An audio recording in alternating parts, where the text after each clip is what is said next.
Okay, Connor has a little gift to open. Yeah, last time I did unbox the Fidget Cube. Now I'm doing a 2x2 Rubik's Cube. So I'm gonna unbox it. This video actually is not the invincible box. We'll do that later. So that's why I can open it. This is it. It's a puzzle cube.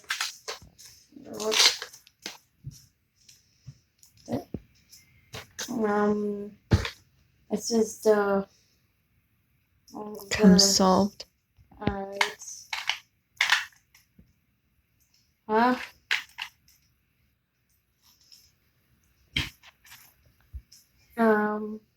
This is the packaging. It says here all about it. Tastes decent.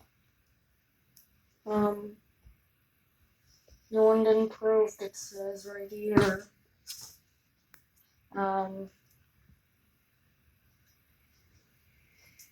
Rubik's Rubik's 2x2 cube no. Rubik's. Okay. I'm not gonna read all of it.